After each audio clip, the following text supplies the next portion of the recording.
Mapagpalang araw po sa inyong lahat. Welcome to DJ Sean Stories. Turn on your notification bell, like and subscribe para sa crime stories araw-araw. Kung mapapanood mo ang viral video ngayon na nakuha nga sa Macapagal Avenue, magugulat ka din gaya ko. April 15, 2026 may nangyari nga na nakakakilabot na palitan ng putok sa pagitan ng isang kotse at mga pulis. Na akala mo sa pelikula lamang nangyayari ang ganitong eksena. Subalit sa totoong buhay din pala ito nangyayari. Sa ating storya ngayon, ating talakayin ang pagdukot sa dayuhang negosyante at kung sino nga ba ang nasa likod ng krimen na ito. April 14, 2026, umalis ang negosyante na si Dave Dariani, 78 years old mula sa kanyang opisina sa Parañaque City para umuwi sa Makati. Si Dave ay isang Filipino-Indian businessman na matagal nang namamalagi sa Pilipinas, kaya siya ay naging naturalized Filipino. Si Dave ay CEO ng Panvin International Corporation. Ang kumpanya na ito ay nagde-distribute at nagmamarket ng consumer goods sa Pilipinas. Kilalang negosyante si Dave sa Metro Manila business circles, partikular na sa Makati at Parañaque.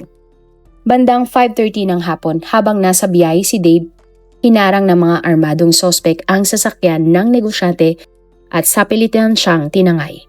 Nang gabi din na iyon, nakatanggap ang pamilya ni Dave ng tawag mula sa mga kidnapper gamit nga ang cellphone ng biktima.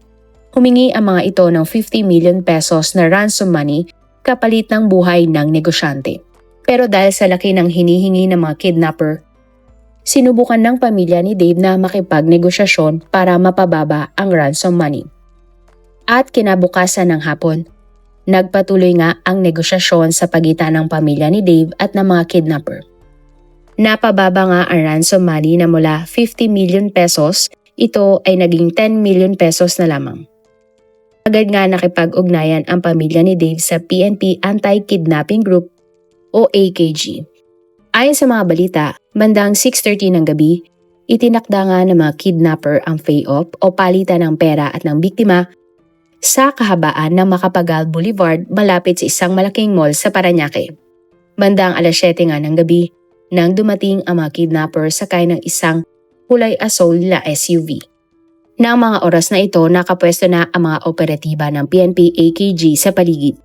Ang mismong mga pulis nga ng PNP AKG ang nag-abot ng 10 million pesos na ransom money mula sa mga kidnapper. Nang mahalata nga ng mga sospek na pulis ang kanilang katransaksyon, agad silang nagpaputok ng baril. Nagkaroon nga ng matinding palitan ng putok na tumagal ng ilang minuto sa kalagitnaan ng kalsada. Nakunan pa nga ng video ng mga taong naipit sa putukan ang pamamaril na naganap. Ilan nga sa mga video na ito ay nag-viral pa sa social media. May mga sibilyang naipit at natakot sa kanilang nasaksihan. Sa loob nga ng isang restaurant, nakita at narinig din ng mga customer at crew ang palitan ng mga putok ng mga baril. Sa kanilang takot para sa kanilang buhay, lahat sila ay pumasok sa loob ng kusina habang ang ilan naman ay nagsiksikan sa loob ng banyo kabilang na nga ang ilang mga bata. Sa gitna nga ng gulo, matagumpay na nailigtas sa mga pulis ang biktima mula sa loob ng sasakyan ng mga sospek. Walang galos na tinamo si Dave at ligtas ang kanyang buhay. Pero ayon sa ilang mga posts, pinaniniwalaan na ang biktima ay ibinabana sa isang kalye at ang sasakyan na hinabol ng mga pulis na nag-viral nga sa social media ay dali-daling tumakas matapos ngang makuha ang ransom money. Matapos nga ang palitan ng putok ng mga baril, sinilip ng mga pulis ang kotse ng mga kidnapper. Ang lahat nga ng 4 na sakay ng kotse ay isinugod sa ospital subalit pare-pareho silang binawian ng buhay. Ang kanilang SUV ay tad-tad nga ng bala at naiwan sa gitna ng kalsada, na naging sanhi nga ng pansamantalang pagsasara na isang bahagi ng Macapagal Boulevard. Sa isang video nga nag-viral, makikita na ilang beses pinaputukan ng mga nakasibilyang pulis ang nasabing sasakyan ng mga kidnapper. At nang suriin nga kung sino ang mga pasahero ng sasakyan, 2 dismiss na mga pulis ang positibong kinilala na sospek sa pagkidnap sa negosyanteng si Dave. Isa nga sa kanila ay si Argel Nabor, 39 years old. Si Argel ay dating miyembro ng National Capital Region Police Office. Siya ay na-dismiss sa serbisyo matapos mag-awol o absent without leave ng taong 2025. Ayon pa sa mga balita, may nakabinbin na warrant of arrest para kay Argel para sa kasong malversation of public funds or property na inilabas ng Manila Regional Trial Court March 28 nito lamang February 2026. Ang pangalawang sospek nga na pulis ay kinilalang si Robert Alan Ras. Si Robert ay dating nakatalaga sa Northern Police District at inalis sa serbisyo ng taong 2025 matapos ding mag-awol. Ang dating pulis na si Robert ang itinuturing nga na leader ng tinaguriang Ras Kidnap for Ransom Group na responsable sa pagdukot sa negosyanteng si Dave. Ang dalawa pang ibang mga nasawing kidnapper ay kinilalang si Ryan De Guzman, isang sibilyan na nakuhanan ng peking NBI ID na sangkot sa iba pang kidnapping case, at si Robin Reyes, 24 years old, isang sibilyan na kasama rin sa grupo ng Ras Kidnap for Ransom Group. Ayon sa mga balita, hindi bababa sa 3 iba pang kasamahan ng mga kidnapper ang nakatakas sakay ng isang Mitsubishi Expander na kalaunan ay natagpuang inabandona sa Malate, Maynila. Ayon sa mga pulis, ang sasakyan ang nagsilbing backup car ng mga kidnapper na tumakas. Base sa investigasyon, nang nakipagkita ang mga kidnapper sa pamilya ng biktima, 2 kotse ang kanilang dala. Ang Mitsubishi at ang SUV na sinakyan ng mga nasawing kidnapper. Ang biktima na si Dave ay nakasakay sa SUV habang ang ransom money na hawak ng mga kidnapper ay nasa Expander. Na-recover nga sa kotseng ito ang ilang uniforme ng mga pulis, identification cards at mga baril na pinaniniwalang pagmamay-ari ng mga sospek na pinaghahanap pa din ng mga pulis hanggang ngayon. Na-recover din ng mga otoridad ang halos kalahati ng ransom money na ibinayad ng pamilya ni Dave sa mga kidnapper. Hinala nga ng mga pulis, tinangay ng iba pang mga sospek ang ransom money na nawawala matapos nilang tumakas. Pinaghatian na nga nila ang halos 10 million pesos. 5 million sa mga sakay ng Mitsubishi at 5 million sa mga sakay naman ng SUV. Sa kabutihang palad, wala namang sibilyan na nadamay sa nangyaring barilan. Pero isang tauhan ng PNP AKG ang sugatan matapos ang insidente. Agad naman siyang isinugod sa ospital kung saan siya binigyan ng paunang lunas. Wala namang naging ulat kung paano nga ba nakilala ang 4 na mga sospek, ang negosyanteng si Dave at kung paano nila ito dinukot. Sa atin namang pangalawang istorya, pag-usapan natin ang tiwala. Hindi nga lahat ng taong mabait sa iyo ay ibig sabihin mabuti na silang tao. Ang kaso nga na ito ay tungkol na kahindik-hindik na sinabit ng isang CEO mula sa tao na kanyang pinagkatiwalaan at itinuring na kaibigan. May busilak na puso, mapagmahal na anak, kapatid at matalino. Ganyan ilarawan ang lalaki na si Eduardo Talosa Jr. na madalas tawaging Edward. Bata pa lamang si Edward, inaasam-asam na niya ang magandang buhay. Kaya naman si Edward sa murang edad ay meron ng mataas na ambisyon at mga pangarap. Nag-isip nga ang lalaki kung paano nga ba siya kikita ng pera kahit na nag-aaral pa lamang siya noon. At dito na nga sinimula ni Edward na magtinda nang siya ay high school pa lamang. Nagbenta ang lalaki ng damit at mga accessories sa kanyang mga kaklase at mga kaibigan. Pinagsasabay nga ni Edward ang pag-aaral at sariling diskarte upang magkaroon siya ng pangtusto sa kanyang pag-aaral.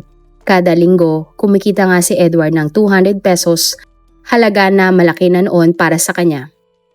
Masaya nga si Edward dahil kahit papaano natutulungan niya ang kanyang sarili at ito na ang nagsilbing allowance niya sa kanyang pag-aaral. Nang tumungtong naman siya sa kolehiyo, pinili nga ni Edward na kumuha ng kursong nursing sa Family Clinic College. Sa kolehiyo, ipinagpatuloy nga ni Edward ang kanyang racket o negosyo. Ang kalahati ng kinikita ng lalaki ay iniipon niya habang ang natitira naman ay pinanglilibre ni Edward sa kanyang mga kaklase. O di kaya naman nireregaluhan ni Edward ang kanyang mga magulang o kapatid. Natutunan kasi ni Edward sa kanyang lola na dapat ibahagi niya sa iba ang biyaya na kanyang natatanggap. Pagka-graduate nga ni Edward sa kolehiyo, nagpasya siyang makipagsapalaran sa Amerika ng taong 1997. Ngunit hindi naging madali ang buhay ng Pinoy sa Amerika. Sa loob ng 5 taon, pinagsabay nga ni Edward ang 3 niyang mga trabaho. Siya ay nagtrabaho bilang nurse sa Hospice Center Program, manager para sa Developmental Disabled at integrated supervisor para sa isang school district. At dahil sa tatlong trabaho, nagkaroon nga si Edward ng pagkakataong kumita ng malaking pera na inipon nga ng Pinoy. 24 years old noon si Edward nang nabili niya ang kanyang unang bahay at unang Mercedes-Benz na sasakyan. Kalaunan, pinasok na rin niya ang real estate business at bumili ng ilang properties. Tila nga may angking galing sa pagnenegosyo si Edward dahil lumago ang kanyang pinasok na business. Makalipas nga ang ilang taon, nagdesisyon naman si Edward na mag-invest ng mga property sa Pilipinas. Ngunit hindi nga lahat ng bagay ay tumatakbo ng maayos ayon sa inaasahan ni Edward. Dahil kalaunan, ang real estate industry sa Amerika ay naging matumal at wala nang masyadong taong gustong bumili ng bahay. Ang malaking pera ngang ini-invest ni Edward ay hindi na naibalik agad at meron pa siyang loan na kailangang bayaran. Dahil dito, kinailangan nga ni Edward na ibenta ang kanyang mga property sa Amerika at kalaunan tuluyan na ding naipasara ang kanyang opisina. At dahil nga sa mga nangyari, nagkaroon ng depresyon si Edward ng halos 2 taon. Pero sa tulong ng kapatid ng Pinoy, na-realize ni Edward na hindi pa ang muli ang lahat at maari pa din siyang makabangon sa buhay dahil meron pa siyang mga property sa Pilipinas. Kaya matapos ang ilang taon sa Amerika, umuwi na ang Pilipinas si Edward at ipinagpatuloy ang pagnenegosyo. At taong 2013 nang itinatag nga ni Edward ang Iraset Pharma Incorporated. Ang kumpanya ay nagsusupply ng mga medical supplies sa clinics at hospital sa buong bansa. Hinira nga na CEO si Edward dahil sa kanyang galing sa pagnenegosyo at naging matagumpay ang kumpanyang kanyang itinatag. Bukod sa Iraset Pharma, nagtayo pa ng ibang business si Edward. At maging ang mga ito ay lumago din. Dahil dito, unti-unti nang nanumbalik ang saya ni Edward. Dahil bukod sa kanyang kinikita, nakakatulong pa siya sa ibang tao sa pagbibigay ng trabaho sa mga ito. At sa kabilangan ng kanyang abalang buhay, kailanman hindi kinalimutan ni Edward na bigyan ng oras ang kanyang pamilya at mga kaibigan. Kapag may libreng oras si Edward, nagtatravel siya sa iba't ibang mga bansa. Masaya at payapa nga ang buhay ni Edward. Subalit ang katahimikan sa buhay ni Edward ay naputol ng taong 2022. Noong July 19, 2022 ng umaga, kagaya nga ng nakagawian niyang routine, pumasok si Edward sa trabaho upang makipag-meeting sa kanyang mga tauhan sa main office ng kumpanya niya sa Marikina. Bandang tanghali na nagpaalam nga ang CEO na aalis para pumunta sa Tagaytay. Si Edward nga ay hindi na nagpasama pa sa kanyang bodyguard at driver dahil makikipag-meet up lamang daw siya sa kanyang kaibigan at ligtas naman siya na kasama ito. Makalipas nga ang ilang oras, ang sekretarya ni Edward ay nakatanggap ng tawag mula sa kanyang boss. Inutusan nga ni Edward ang kanyang sekretarya na buksan ang kanyang vault. Ito ay upang kumuha nga ng pera na mixed currencies na US dollars, Singaporean dollars at euros na nagkakahalaga ng 5.7 million pesos. Bukod doon, inutusan din ni Edward ang kanyang sekretarya na pumunta sa kanyang bahay para kunin ang kanyang Rolex at iba pang mga mamahaling relo. Habang kausap nga ng sekretarya ang CEO, napansin ng babae na tila malungkot ang boses ng kanyang boss. Hindi nga maiwasan ng sekretarya na magtaka dahil madalas, jolly ang boses ni Edward tuwing ito ay kanyang kausap. Gayunpaman, sinunod na lamang ng sekretarya ang utos ng kanyang boss. Pagkatapos ngang makuha ang pera at mga relo, ipinaalam ng sekretarya sa mataas na opisyal ang tungkol sa pagkuha ng pera ni Edward. Tinawagan nga ng opisyal na ito si Edward upang kumpirmahin ang tungkol sa kanyang mga pinag-uutos. Sumagot naman ang tawag si Edward at sinabing nag-utos nga siya na kumuha ng malaking pera. Sinigurado pa nga ni Edward na wala silang dapat ipag-alala dahil hindi daw nabudol ang CEO. At bandang 7:00 nga ng gabi nang nakarating sa BGC ang company messenger na si Christopher upang ibigay ang pera at relo na pinapakuha ni Edward. Ngunit pagkaabot ng messenger kay Edward ng pera at relo, umalis din agad ang CEO sakay ng kanyang puting Land Cruiser. At ito na nga ang huling beses na nakita ang CEO na si Edward. Dahil sa mga sumunod na araw, hindi na pumasok sa kanyang kumpanya ang lalaki at hindi na siya nakontak pa ni numan. July 21 nang nag-report na ang pamangkin ni Edward sa mga pulis tungkol sa pagkawala ng CEO. Agad namang nagsimula ng investigasyon ang mga pulis at trinis nga ang huling galaw ni Edward. At July 30 na natagpuan nga ang sunog na kotse ni Edward sa Pampanga pero wala doon ang negosyante.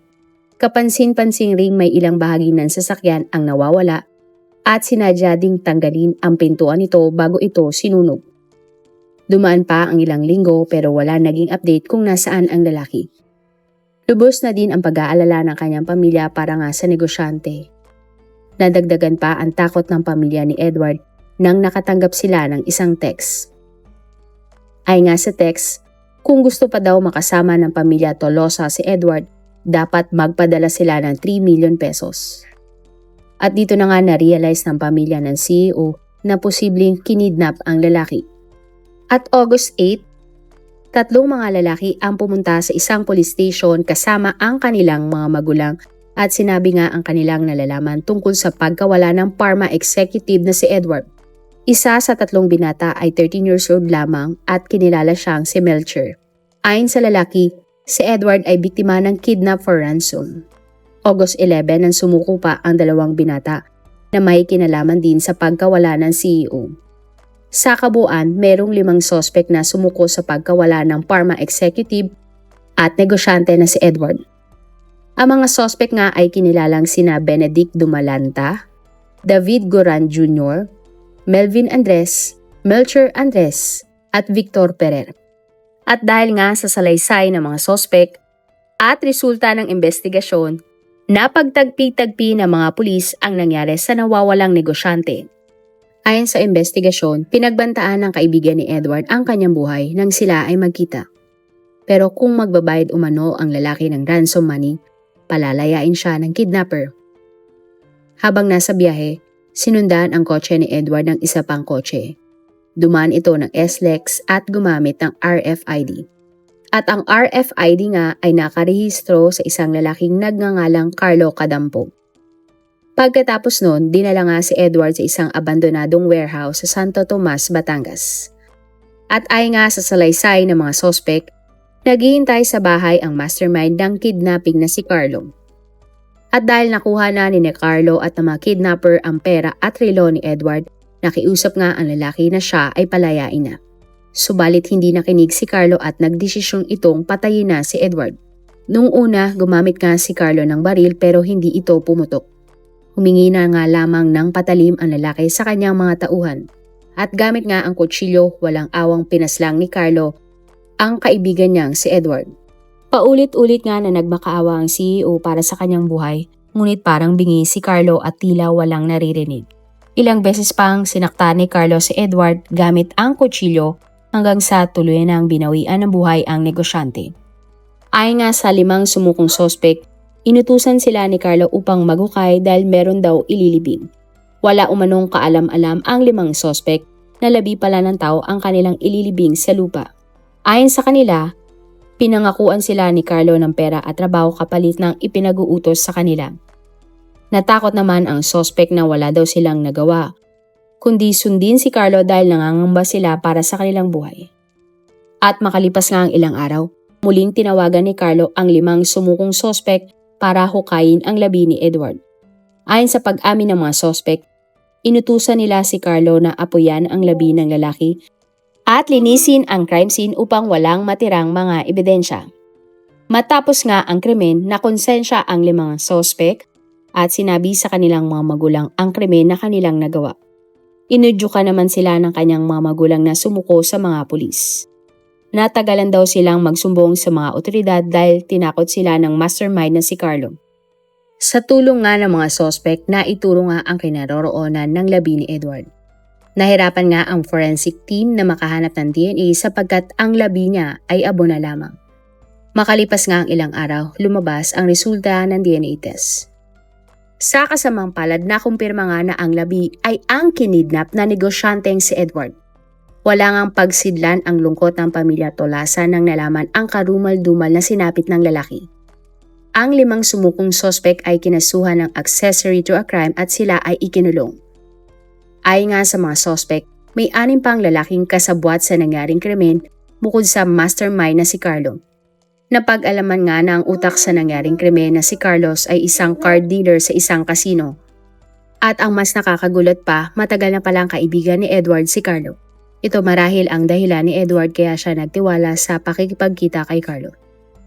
Napag-alaman din na May 2022 pa pala, pinagpaplanuhan ni Carlo ang pagkidnap kay Edward para makakuha ng malaking pera.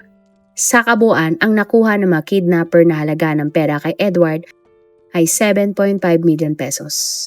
September 2, 2022 nang sinampahan nga ng kaso ng DOJ ang 6 pang pinaghahanap na suspect at ang mastermind na si Carlo ay sinampahan ng kaso kidnapping with ransom resulting in murder at arson.